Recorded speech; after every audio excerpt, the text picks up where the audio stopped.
After seeing the stock market correct down over 23% in the last couple months on the back of Trump's massive tariffs that he put in place, the market is now rebounding quite a bit off this low, up over 15% from the low, because Trump is taking a softer stance on tariffs. And this 15% rebound that the market did in just a couple weeks is very non-typical of the market, because that is a massive move to happen in just a couple weeks. If you bought the dip, you're very happy right now, but every investor wants to know the key question: do we buy the dip, or is the market going to keep going lower? Are we going to have a stock market melt up, or is the market just going to keep going down because maybe there's a recession that's going to come whether we delay these tariffs or not? So the market dip that we had is not so much because of the tariffs, but it's because of the negative side effects that the tariffs actually cause. So one of the biggest fears with investors right now is that the unemployment rate is going to tick up because the damage that the tariffs have already done on the economy, even though we did these 90-day pauses, the damage is already done. So if we take a look at the pink line on this graph right here, it's going to give us a crystal clear picture of what's actually happening with the unemployment rate.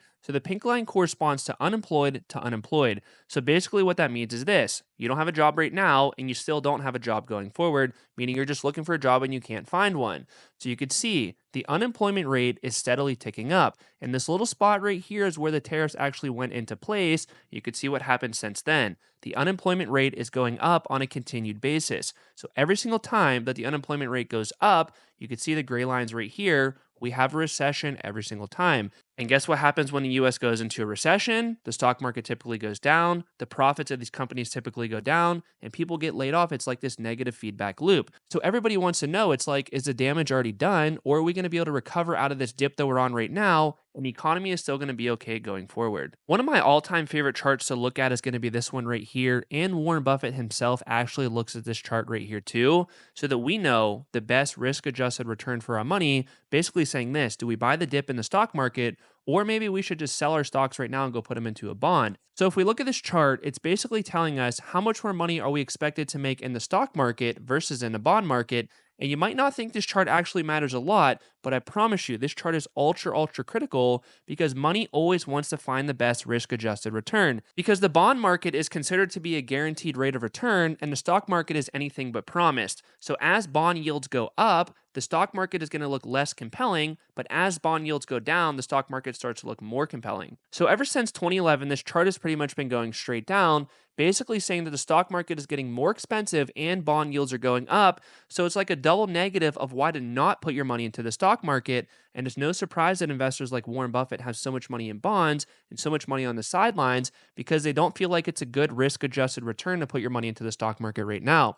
So coming into 2025, you could see that you were expected to get roughly 3% more rate of return annually in the stock market versus in the bond market. But if we look to the left, and remember this goes all the way back to 1995, there was only one period right here where the market went to a full-blown bubble going into the dot-com crash, where bond yields looked way more compelling than the stock market, because right here you're only supposed to get roughly 1% more in the stock market versus the bond market.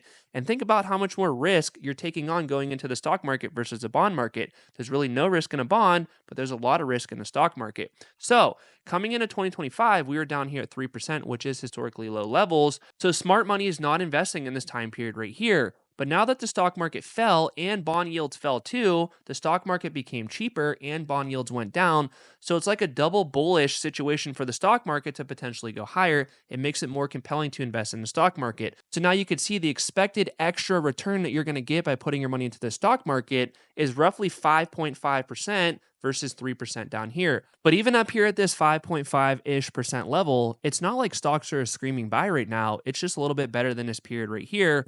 I mean, going back to 2011, this was like, oh my God, you should buy into the stock market like crazy, because you were expected to make 10% more in the stock market annually than in a bond. But over here, it's just roughly 5.5%. So it's better, but not as good as this time period right here. And I got to be straight with you right now. I'm here to make money. You're here to make money. I just want to break this down in a no BS way, just no noise, just what is actually going on in the market so that we could capitalize on it. And I do want to say this: there are some cracks that are popping up in the economy and the stock market right now that a lot of people aren't aware of, but we're going to break that down in the second part of this video right now. So let's check it out. So when I came across this chart, I was actually mind blown by how overly bullish people were. I mean, these are big hedge funds and financial firms that were projecting their price target for the S&P 500 for the end of 2025, and this is as forecasted in December of 2024. So if we just go back in time a little bit and see what the S&P 500 was actually doing in 2024, you could look at this chart right here. It's pretty much straight up. Yes, there is a little bit of volatility going on, but overall the market went pretty much straight up. And don't you think it's a little bit funny that as the market's pretty much going straight up, as the market's getting more expensive and Trump got elected and Trump said what he was going to do with tariffs, but nobody was believing him, that all these companies and all these massive financial firms like Oppenheimer and Wells Fargo, they were projecting that the S&P was going to be at 7,100 by the end of year 2025.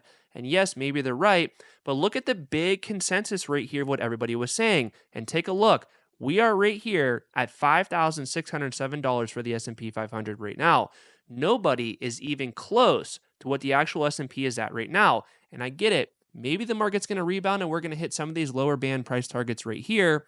But when everybody is bullish in the market, as valuations are pumping straight up, the market's getting more expensive, and that's when people are raising their price targets on the S&P 500, which in my opinion is a complete opposite thing to do. As the market's getting more expensive, you should want to lower your S&P 500 price targets, and you should want to trim a little bit of risk, because remember, the market is getting a little bit expensive.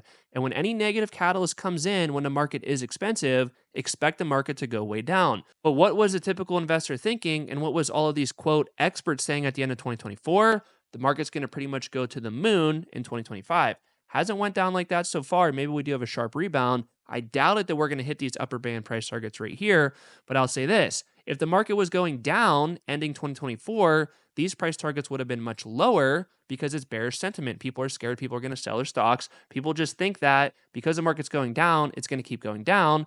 But because the market was going up and it was just keep going up, they raise all their estimates because it's a popular thing to do.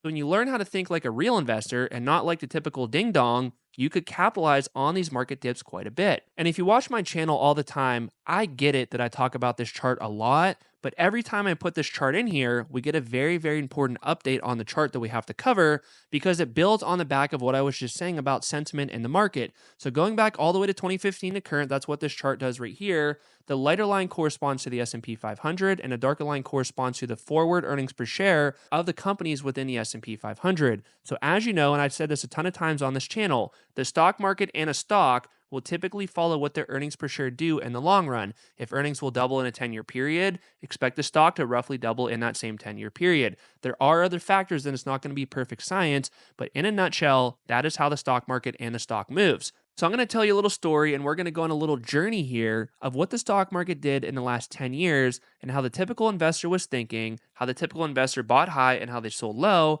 and how they just got smoked because of the emotional aspect of investing. Remember, this is not just individual investors. You just saw from the previous chart that this affected hedge funds and massive banks, massive financial firms with a lot of data. They fell victim to the trap too. So to understand the emotional investor, we have to understand this part of the chart right here that's going to make it crystal clear as to why the typical person and even hedge funds and even big banks, they have no clue what's happening in the market. Let me explain. So let's try to put ourselves in the shoes of what everybody was thinking. Coming out of COVID, the market pretty much went straight up. 0% interest rates, the Fed was printing money like crazy. Everything was all hunky-dory. It was looking pretty good. But up here, something happened where inflation started to go way up and the Fed had to raise interest rates to bring inflation down. And that is ultimately what happened to the market right here. But you can see right here, the market was at all-time highs. But if we would have looked at the price projections from all the banks and all the typical people, what they were saying the market was going to do 1 year from this point right here, the majority of them would have said the market was going to be right here, roughly 1 year later. But you can see what happened in the market. The market went straight down. But then if we would have asked people, what do you think the market's going to do at this period right here for the year going forward? They're all probably going to say the market's going to be down here because there's a lot of negative sentiment right here and there's a lot of positive sentiment right here. So when there's negative sentiment, people just think the market's going to keep going down. And when there's positive sentiment, people think the market's just going to keep going up. And honestly, most people do fall victim to this. I don't care if you're a hedge fund guy. I don't care if you went to college for 25 years to learn about this stuff. Most people fall victim to this, but you have to understand how the human brain works and you have to understand how psychology works. You don't want to fall victim to this stuff. It'll totally wipe you out.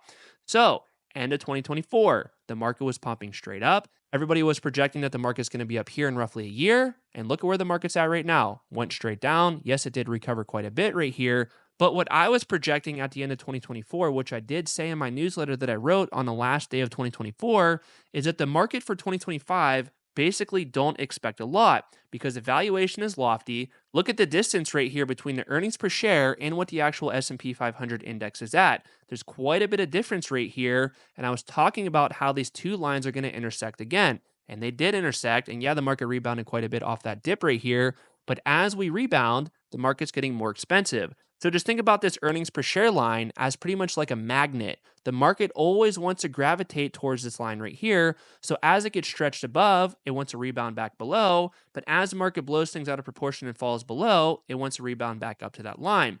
So up here, the market is being pulled down to this line right here. And when we get a negative catalyst, the market's going to fall straight down to it. But now that we're getting a little bit of good news with regards to trade, the market is rebounding off this line, but it's kind of rebounding against the trend. It's rebounding against that magnetism force. So the more that it rebounds away, the more that it wants to pull it back down to that growth line. And I know this sounds kind of crazy to talk like this, but this is exactly how the market works. It's just called reversion to the mean. The mean is this line right here, which is the mean line of the earnings growth of the companies within the S&P. This applies to individual companies, this applies to indexes, this applies to everything in the market. If the earnings go up 100%, expect the stock to go up roughly 100% too, with everything else staying the same. So as the market rebounds right here, this is a great time to do a little bit of deleveraging because yes, everyone feels good that the market's going up and you're making money, but the market is getting more expensive and it's becoming less safe. If the market falls down in this category over here, yeah, I'm going to start adding risk.